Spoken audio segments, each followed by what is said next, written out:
Hi guys, and welcome to yet another very exciting Adobe Audition tutorial. And in this tutorial we will talk about multi-track interface, the multi-track session interface, and how it differs from the waveform multi-track. I brought in a few files into my multi-track session and created a session in it. But before I talk about its interface, I want to talk about one thing. Go to Effect, Edit, and then Preferences, and then to Multi-Track option. In here, I want you to pay attention to this option, which says reference all open audio and video files when saving sessions. When I check mark on default, this is unchecked. If I check this one and then click OK and turn this on, what will happen is that if for example I bring many tracks into my multi-track session and then edit them and remove some of them, then bring some videos and then remove them also, and use a lot of them in my multi-track session, but in the final output I do not keep all of them and then save my session like this, give it a name, whatever. The next time I will open my session, it will not only show the tracks or the audio files or the clips that are in my multi-track session, but it opens all of those files in my file panel that were referenced during creating my multi-track session. So it's a very good reminder that one does not forget that, okay, which file that he used to create a certain multi-track session. All those files are reminded or brought into the file panel, and he can overlook and review them once again if he wants to. So do remember that, go into Edit, Preferences and Multi-Track Session and check on this option which says reference all open audio and video files when saving session. It references all of them when the session is saved. So with that said, let's take a look into the interface of a multi-track session. You will notice that it is still the same, just like the waveform interface. Many of the things are the same, but some of the things might be a little bit different. If I scroll down and up with my wheel button and I want to see all of the tracks at once, I can reduce their size, and now all of the tracks are showing even. We can reduce it even more, and if you want, I want to see individual track and its waveform in more detail, I can do that by scrolling with the wheel button. Of course you can click and drag on these handle areas also, but I like to use the scrolling wheel option because it enlarges and reduces the size of all multi-tracks at once, and you do not have to hold down the shift button. Also, just like the waveform, we have the scale on top of here and this slider to navigate up and down between the multi-tracks.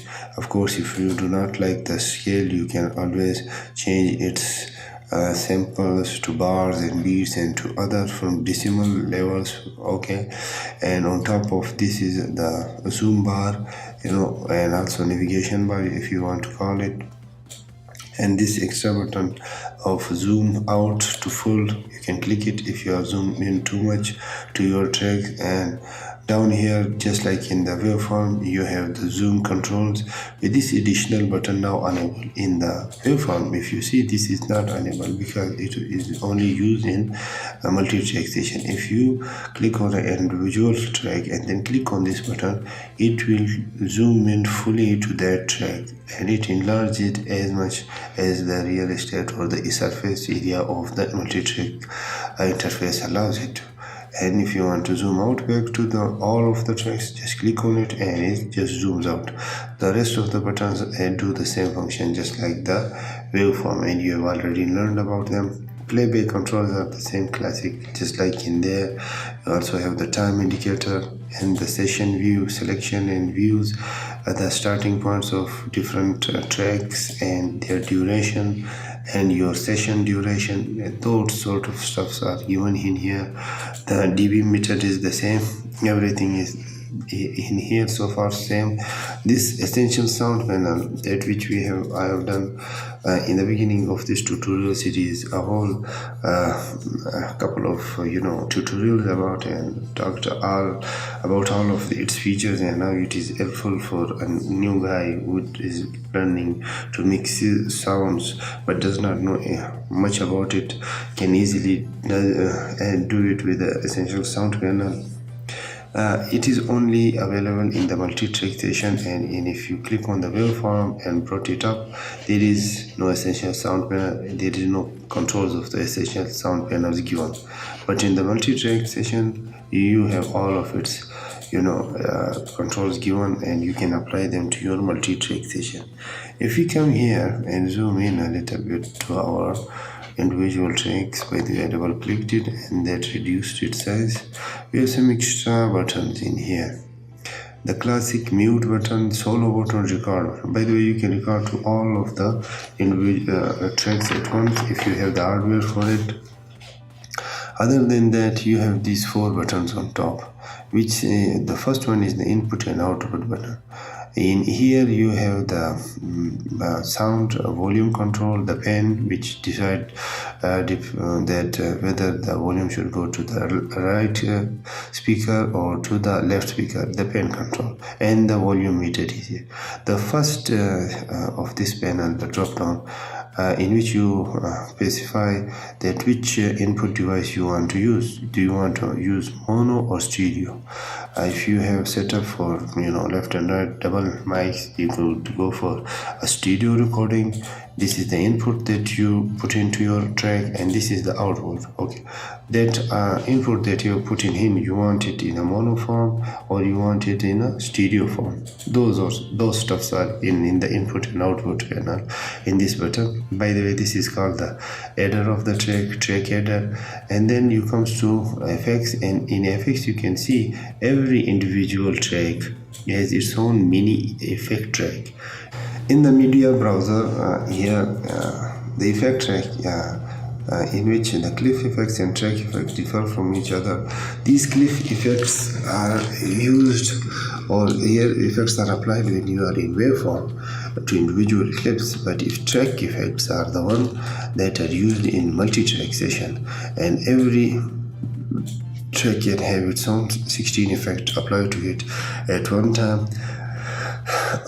Then next to it we have the send button, which just sends your selected track or session or different files of it to different to other sessions and other tracks. You can do that individually, but sending them through this way just saves you a couple of clicks and saves you a little bit of work. Then we got the EQ button. Equalization is in fact so important in multi-track session that a whole set of controls or small menu mini menu has given for it that you can work on it. Then apart from the journal interface of multi-track session, which is shown in this previewed editor panel, we got another panel or interface of it, which is called the mixer tab, and you can see all these mixers around here, and you can slide if you have more than 8, which my ones are fitting in here, and they all have these much buttons. But do not be overwhelmed. Most of these are the repetition of the multi-track this area. We have the input effects and sends buttons, and they are the same in here, and every track mixer is the same. The only addition in here, or the option that was not found in here, was this slider with which you can control the individual volume of the different tracks. You want to lower the drums music, increase the piano music, reduce the guitar music, increase the flute music, reduce the singer's voice, or you don't want to reduce the singer's voice, stuff like that for mixing, the classic. And they are the repetition. Again, if you learn one of them correctly, you know all of them. So do not be overwhelmed, or don't be afraid that these are too much buttons or too much control. They are not new ones. So this was the general overview of the introduction to the multi-track interface. I just want you to get a little bit familiar before you can get we can get start working in it and do a few tutorials in it. You already know the waveform interface pretty well if you have followed this tutorial from the beginning, in which we have done a lot of work, but multi-track we have not done so much work. Now we are going to do in the upcoming tutorials. The one thing about a multi-track session is that most of the about 90% or 80% it is the same, just like the waveform, but in the waveform you work with individual tracks, but in multi-track there are just more than one track, just like the name suggests. The interface and the other controls are 90% the same, with just few exceptions. So with that said, I take my leave from you guys, and I hope that you like this tutorial, and I will see you in the future tutorials. Goodbye for now.